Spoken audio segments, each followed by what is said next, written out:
Buenas tardes con todos los presentes. Soy el abogado Darwin Zambrano Valencia, secretario de esta Unidad Judicial de Garantías Penales de la provincia del Guayas, con sede en el Cantón Guayaquil. Por favor, cada una de las partes solicito sus credenciales para poder dar inicio a esta audiencia y quede en constancia para efecto de registro. Tenga la bondad de encender sus cámaras y mantener sus micrófonos apagados, que va a ingresar la señora juez.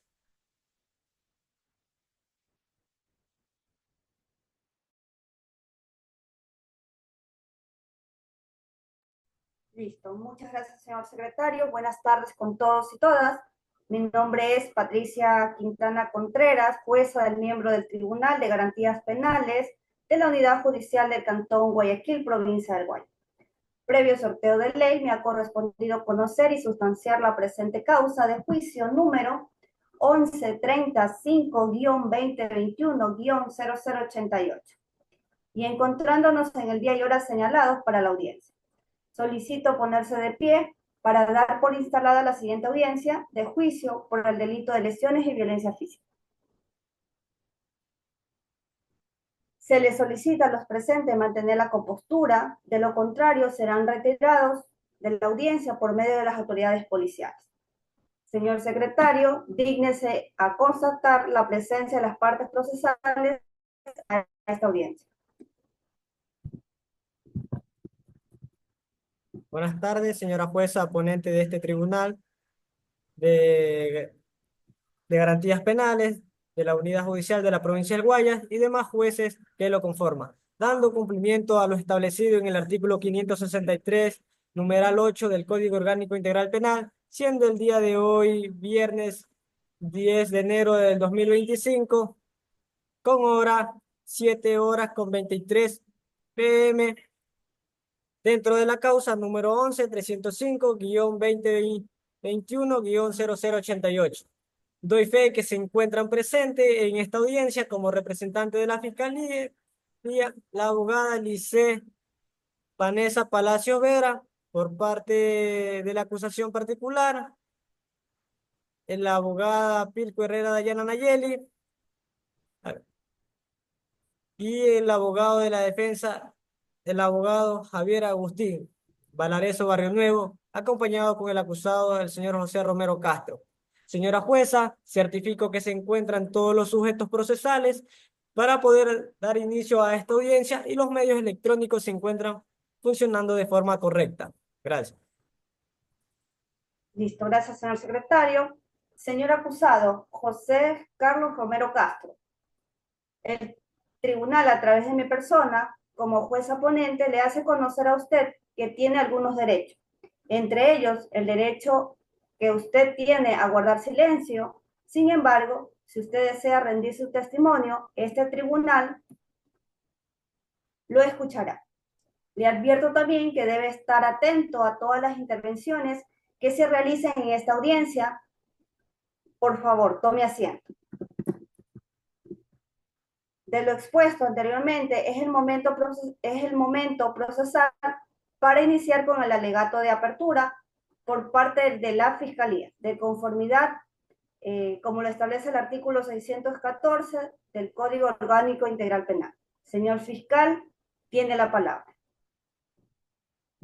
Muchas gracias y buenas tardes, señora jueza, doctora Patricia Quintana, ponente de su audiencia e integrante de ese honorable Tribunal de Garantías Penales del Cantón Guayaquil.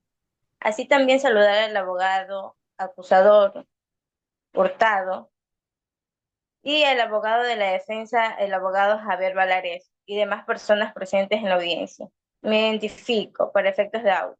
Soy la abogada Lice Palacios Vera, fiscal del Cantón Guayaquil, y me encuentro dirigiendo esta acusación el día de hoy de conformidad con lo establecido en el artículo 195 de la Constitución, en el artículo 282 del Código Orgánico de la Función Judicial y en los artículos 410, 412, 442 y 614 del COI. Presento de esta manera, señora jueza, los alegatos de apertura en los siguientes términos. Señores jueces, en esta audiencia de juzgamiento, la Fiscalía probará por medio de pruebas concluyentes que el 2 de noviembre del 2024 a las 9 horas en la ciudad de Mucholote 2, se suscitaron unos hechos de deslealtad y daño, pues fue en dicho hogar, mencionado antes, donde se le administró a la víctima Alicia María Castaneto Medina un medicamento que contenía la sangre del acusado José Castro. Dicho acto fue predeterminado y planificado con antelación, ya que fue consciente al momento de sustraer de su cuerpo sangre para así contagiar a Alicia. Es más, tuvo la plena conciencia de que Alicia, el día del cometimiento del presunto delito, se encontraba delicada de salud y ejecutó su plan, que era contagiar a Alicia, para así ésta pueda vivir en carne propia la enfermedad que solo él padecía. Es por esta razón, señores jueces, que la Fiscalía eh, se encuentra en la capacidad de probar que las conductas defectivas son típicas, antijurídicas y culpables, y que se ajuste perfectamente al delito de lesión grave al provocar una lesión grave tipificado en el artículo 152, numeral 5 del Código Orgánico Integral Penal. Asimismo, menciono la doctrina del doctor Franco Calvischi con respecto a la culpabilidad de los enfermos mentales. En este estudio, él realizó un estudio profundo de la culpabilidad de los enfermos mentales, separando la imputabilidad en tres elementos. El primer elemento, la actitud normal del autor. Segundo elemento, una cierta concreta relación psíquica del autor con el hecho en cuestión y al menos la posibilidad de esta, del dolo o imprudencia. Y tres, normalidad de las circunstancias desde las que actúa el sujeto, para ser considerado como responsable penal. Complementando lo anterior,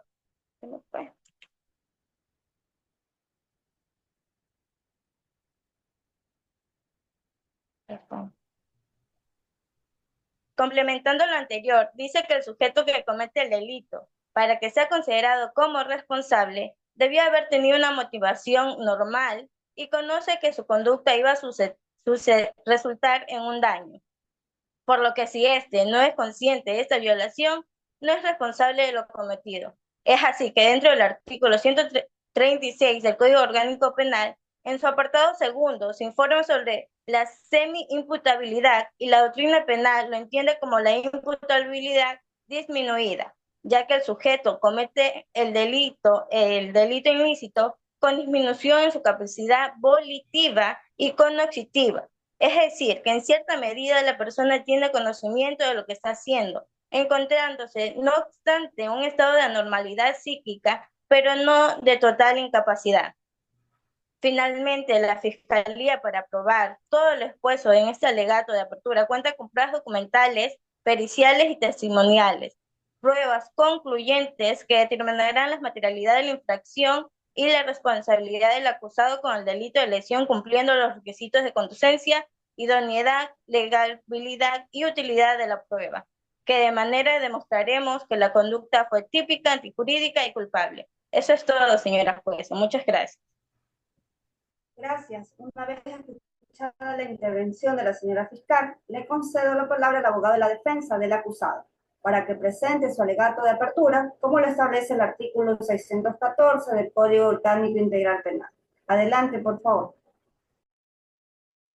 Listo. Muy buenas tardes, juez ponente Patricia Quintana, señor secretario, señor fiscal, defensa y demás personas que asisten a esta audiencia.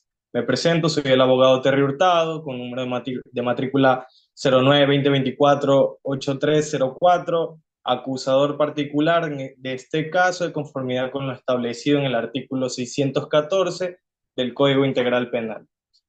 Presento mi alegato de apertura dentro de los siguientes términos. Presento de esta manera, señora jueza, los alegatos, el cual son los siguientes. Señores jueces, en esta audiencia de juzgamiento, la acusadora particular probará por medio de pruebas concluyentes que el evento ocurrido el 2 de noviembre del 2024, aproximadamente a las 9 de la mañana, en el hogar que compartían el acusado y la víctima junto a sus hijos, María José de 5 años y José María de 7 años de edad, ubicado en Mucholote 2. Fue en este hogar donde José, de manera desleal, predeterminada, causó una lesión incurable a Alicia, administrándole un medicamento que contenía su sangre, mismo que por ser portador de VIH desde hace 3 años, eh, como la Fiscalía pudo demostrar mediante historial clínico solicitado al MSP mediante orden judicial, exponiendo a Alicia a esta grave enfermedad descubierta posteriormente en un centro de salud pública, provocándole un giro de 360 grados en la vida de ella, de Alicia, y no solo la de ella, sino la de los hijos. Ahora, señora jueza, Alicia vive con la incertidumbre no solo de que el padre de los niños lo deje huérfano, sino que ella también, porque esa enfermedad y dejarlos solos les causaría un mal para su vida. Además del miedo que debe desde ahora vivirá por el hecho de dejar solo a sus hijos, también vivirá con los síntomas de enfermedad y el trauma provocado por esta persona.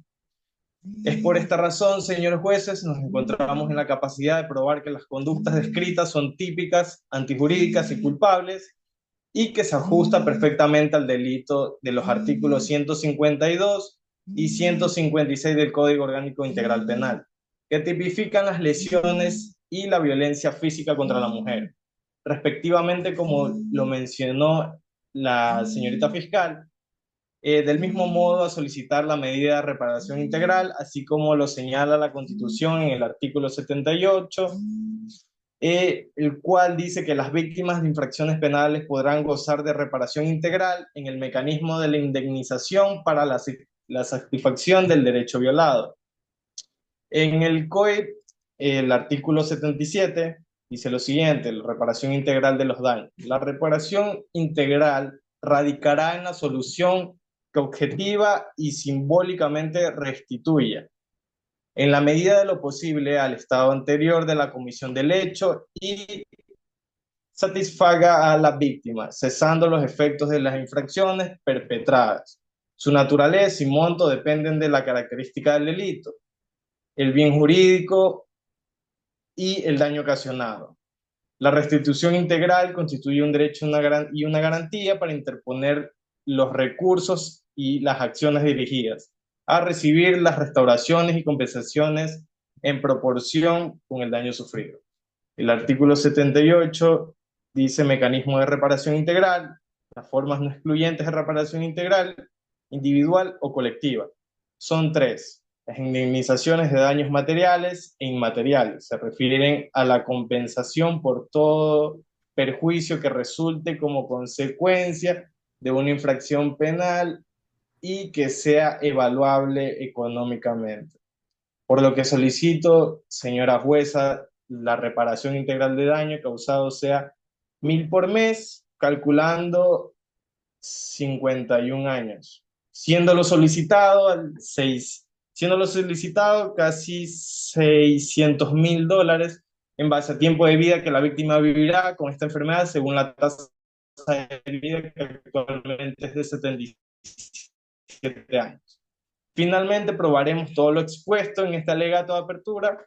Cuenta con las pruebas documentales, periciales y testimoniales, pruebas concluyentes que determinarán la materialidad de la infracción y la responsabilidad del acusado con el delito de lesión, con la agravante de ser a un miembro del círculo familiar, de manera que destruiremos en el estado de inocencia del acusado, y la defensa que busca la imputabilidad, fundamentando que el acto ocurrido fue un evento por una enfermedad mental, bipolar, maníaca. Por lo que pido, escuchen la historia y tomen en cuenta el sufrimiento y daño causado a la víctima, ya que la violencia contra la mujer no solo se manifiesta en golpes físicos, sino también en actos que atentan con nuestra salud y bienestar. Espero que la justicia prevalezca y que este caso no quede impune. Le concedo la palabra, señor. Gracias. Una vez escuchada la intervención del abogado del acusador particular, le concedo la palabra a la abogada de la defensa para que presente su alegato de apertura. Tiene el uso de la voz. Muy buenas noches, muchas gracias, señoría. Eh, eh, este, Muy buenas noches a todos, señor secretario, señor fiscal, abogada particular y demás personas presentes en este honorable audiencia. Para efecto de audio y grabación, me identifico, soy el abogado Javier Agustín Valareso Barrio Nuevo, con matrícula 10-20-26-333. Compadezco a esta unidad tal y cual y lo prescriben los artículos 323 y 324, numeral 2 del Código Orgánico de la Función Judicial y el artículo 452 del Código Orgánico Integral Penal, en representación del señor José Carlos Romero Castro. De la misma manera, también en este lugar, en esta audiencia, voy a estar hablando acerca de lo sucedido y voy a estar probando que me he defendido el día 13 de septiembre del año 2024 a las 17 horas con 20 minutos. Actuó bajo un impulso emocional extremo debido a la desesperación causada, perdón un ratito,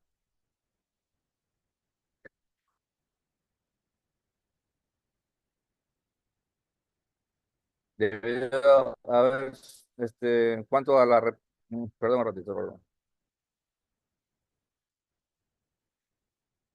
Listo, continuando. Ujú. Ok, ya, a la desesperación causada por la crisis matrimonial, por lo cual nos encontramos frente a un caso profundamente doloroso y complejo, donde el actuar de mi cliente, el señor José, no puede analizarse bajo los parámetros de una persona con plena capacidad mental y cognitiva. Eso debemos tenerlo claro nosotros, su señoría. Le pido que considere no solo los hechos, sino también la condición humana de mi defendido, el señor José, quien afrenta serias limitaciones que afectan su juicio, su comportamiento y su capacidad de entender plenamente las consecuencias de sus actos. Y por ello que el tipo penal aplicado por la Fiscalía y la abogada particular no se emplean para mi defendido, ya que podemos decir que en esta audiencia nosotros lo vamos a estar probando, que el supuesto delito de lesiones cometida por la transmisión del virus VIH-Sida, nosotros tenemos claro que la supuesta víctima ya lo padecía hace 3 años antes del supuesto acto en el cual se encuentran demandando en este momento. El señor José, esposo de la señora Alicia, ha tomado decisiones que a simple vista podrían parecer malintencionadas. Sin embargo, lo que debemos entender es que esas decisiones no fueron producto de una mente clara y deliberativa, su señoría, sino que una persona que vive con una discapacidad intelectual del 55% y un trastorno mental grave diagnosticado como trastorno bipolar con demencia. Estas condiciones han afectado profundamente su capacidad para razonar, planificar y prever los efectos de sus acciones. El Código Orgánico Integral Penal y la Constitución de la República del Ecuador reconocen la importancia de valorar el estado mental y la capacidad de comprensión de las personas al momento de evaluar su responsabilidad penal. En este sentido, señores jueces, quiero destacar que los siguientes puntos acerca de este caso, voy a estar hablando acerca de la capacidad de culpabilidad limitada, el cual el artículo 34 de la Constitución de la Carta Magna del Ecuador nos mencionan que las personas con discapacidad tienen derecho a la protección integral, su señoría, especialmente cuando su condición limita su capacidad de autodeterminación. Asimismo, el artículo 15 del COIC establece de la siguiente manera, dice que no será penalmente responsable quien al momento de cometer un acto ilícito, dice así, no haya tenido capacidad de comprender la ilicitud de su conducta, debido a su trastorno mental o una discapacidad severa que el cual mi cliente tiene esas dos cosas. La defensa presentará evidencias médicas y psicológicas que demuestren que José no tenía plena capacidad para entender y controlar sus acciones debido a su discapacidad intelectual y trastorno mental, Esto debe ser considerado como un elemento clave para determinar su conducta, si su conducta puede calificarse como dolosa, es decir, intencional y maliciosa. Punto número 2, hablar acerca de la protección de los derechos humanos, su señoría, según la Convención sobre los Derechos de las Personas con Discapacidad, de la cual Ecuador es signatario, obliga a los estados a garantizar un tratamiento justo y adecuado para las personas con discapacidad. Castigar a una persona que no puede comprender plenamente sus actos contravendrían los principios de justicia y equidad establecidos en este marco normativo. Como petición al tribunal, podemos decirles, su señoría, que nosotros no estamos aquí para negar los hechos, sino para ponerlos en su justo contexto. José no actuó con maldad ni con intención de dañar. Su discapacidad intelectual y su trastorno mental le impiden evaluar la gravedad de sus acciones de la misma forma en la que haría una persona con plena capacidad. Por ello, les pedimos que considere estas condiciones como elementos atenuantes de la responsabilidad penal de mi cliente y que valoren si en este caso corresponde un tratamiento médico especializado en lugar de una sanción penal desproporcionada. Hoy, a través de pruebas médicas, testimonios expertos y evidencia documental, demostraremos que José necesita atención y comprensión, no castigo, su señoría. Pido que vean en este juicio no solo un caso legal, sino una oportunidad para aplicar la justicia con humanidad y respeto por los derechos de las personas más vulnerables de nuestra sociedad. Como pretensión, le pedimos a su señoría que mi cliente, como una persona incapaz, sea absuelto de toda culpabilidad, sin que se le aplique el tipo penal propuesto por la Fiscalía y la abogada particular. Sumado a ello, solicitamos que mi defendido, el señor José Carlos Romero Castro, no sea enviado a la cárcel, ya que en ese lugar empeoraría su situación de salud, puesto que no recibiría el tratamiento adecuado para el trastorno de bipolaridad con demencia. En cuanto a la pretensión integral presentada en cuanto a la reparación, perdón, integral presentada como pretensión por la abogada particular, le pedimos a su señoría que no le sea concedida, puesto que mi cliente es una persona incapaz y no es penalmente responsable debido a su trastorno mental y su discapacidad severa. Eso lo establece el artículo 15 del Código Orgánico Integral Penal. Muchas gracias. Gracias al abogado de la defensa. Conformidad con el artículo 115 del Código Orgánico Integral Penal, se solicita a los sujetos procesales que anuncien las pruebas que van a evacuar dentro de la... Tiene el uso de la voz de la Fiscalía.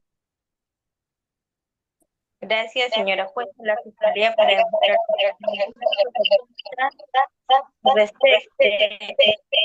pruebas que fueron anunciadas en preparatoria de juicio, así como el testimonio del médico psiquiatra, la doctora Ángela Évalo, el perito médico especialista en enfermedades infectológicas, y en calidad de testigo la víctima, la señora Alicia Castanevo, el testimonio y pericia que se presentarán en el transcurso de la práctica de la prueba, las cuales son un informe del estado mental de hoy acusado, el informe por la médica que evaluó la enfermedad del VIH de Alicia y José, informe y reconocimiento del lugar de los hechos, el testimonio.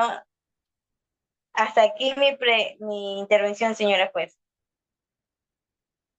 Gracias. Una vez escuchada la intervención de Fiscalía, le concedo la palabra al acusador particular. Tiene el uso de la voz. Adelante.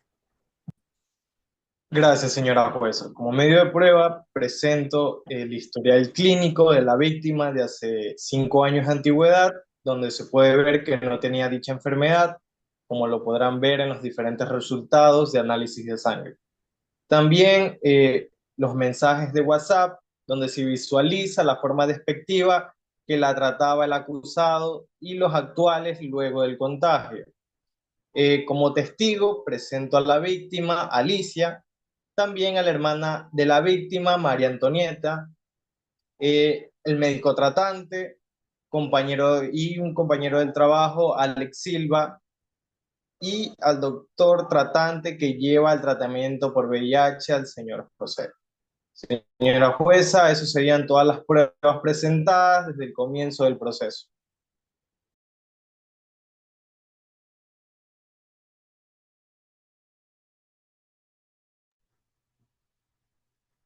A fin de que haga prueba, se le da el uso de la voz a la defensa.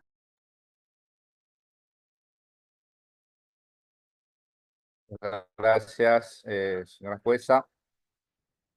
Como anuncio de la prueba, en primer lugar, voy a estar presentando lo que es el testimonio del psiquiatra del Instituto de Neurociencias, que atiende a mi defendido, el señor José Carlos Romero Castro.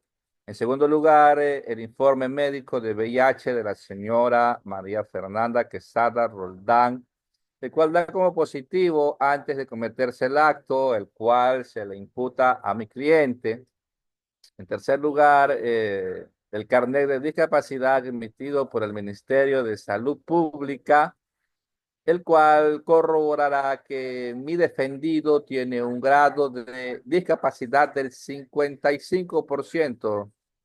En cuarto lugar, el informe clínico del Instituto de Neurociencias, el cual certifica que mi defendido, el señor José Carlos Romero Castro, padece del trastorno de bipolaridad con demencia, conforme lo establece el artículo 454 del Código Orgánico Integral Penal. Estaremos presentando todas estas pruebas. Hasta aquí mi intervención, su señoría. Muchas gracias. Gracias, abogada de la defensa. Con respecto a la prueba documental, se recibió por parte de Fiscalía y acusador particular. Bien. Señora fiscal, solicito se llame al estrado a la señora Alicia Castanet para testificar. Señor secretario, inscriba a la víctima, a la señora Alicia Castaneto Medina, para que pueda ubicarse y sentarse para rendir su testimonio. Señora jueza, procederé a inscribir a la señora Alicia Castaneto Medina y a indicarle su lugar para que rinda su testimonio en el estrado. Gracias. Gracias, señor secretario. De pie, por favor, que le voy a juramentar. Levante la mano derecha. ¿Jura usted decir la verdad de todo cuanto supiere o fuere preguntado? Sí, juro. Se le advierte que en caso de mentir, estará cometiendo el delito de perjurio, tipificado y sancionado en el artículo 270 del Código Orgánico Integral Penal, el cual tiene una sanción, una pena privativa de libertad de 3 a 5 años. Puede tomar asiento. Señor fiscal, su testigo, por favor. Gracias, señora jueza. Buenas tardes, ¿nos puede decir su nombre y apellidos completos, edad, nacionalidad, domicilio, estado civil y profesión?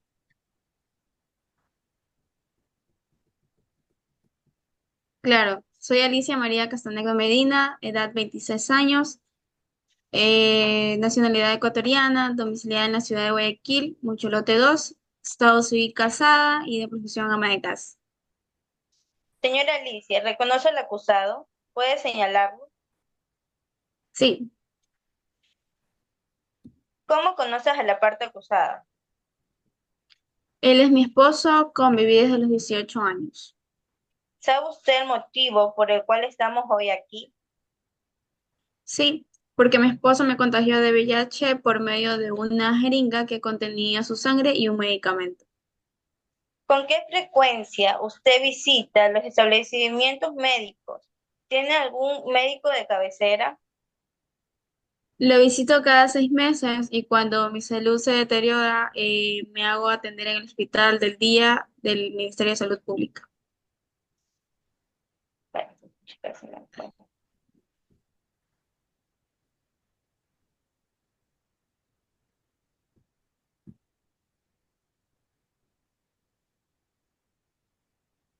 Puede usted decirle al tribunal si tiene historial clínico en dichos establecimientos de salud y qué tiempo tiene tratándose. Sí, cuento con un historial clínico ya que me he hecho atender ahí desde joven, por lo que vivía cerca del hospital antes de unirme con José. Y me he realizado chequeos generales y anuales como lo que es el Papa Nicolau. ¿Puede contarle al tribunal lo sucedido el día 2 de noviembre del 2024? Me encontraba delicada de salud, por lo que José llegó y me administró un medicamento diciéndome que me sentiría mejor con eso. ¿Se sintió mejor con el medicamento administrado? No, me sentía mal y los síntomas no cesaban, en cambio, me salieron llagas bucales y salpullido. ¿Qué hizo después de que le aparecieron los otros síntomas? El 15 de noviembre fui al hospital universitario donde me atendieron y me diagnosticaron con VIH en su etapa inicial. ¿Puede contarle al tribunal lo ocurrido después de que se enteró? Claro, fui directo a mi casa a reclamarle a José que me había contagiado y él aceptó. Me dijo que había hecho para que viviera como él vive y sintiera su impotencia. Luego de eso, ¿qué ocurrió? Fui con mi hermana a poner la respectiva denuncia en la Fiscalía de la Merced.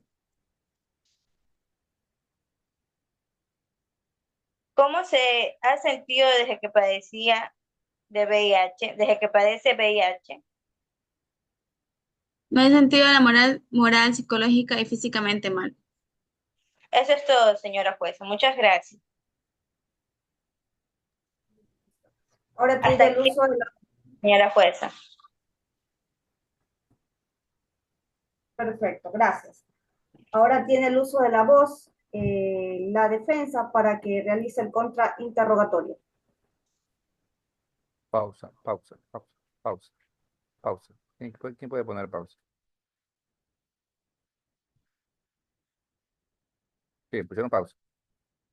Ya, ahí va el orden, es el acusador particular. Él puede interrogar a la víctima y si él no quiere, se acoge a lo que dice la fiscalía, pero tiene que hacer participar.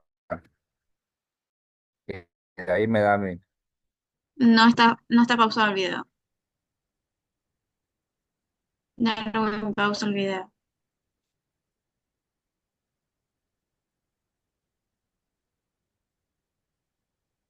Ya, lo paró. Darwin. Bueno, después se le corta. Igualmente ya se va a terminar. Ahí Sí, quedamos en... Ya, pues comenzamos A un ver, nuevo link. Sí, ayer lo dije que cuando se hacen las preguntas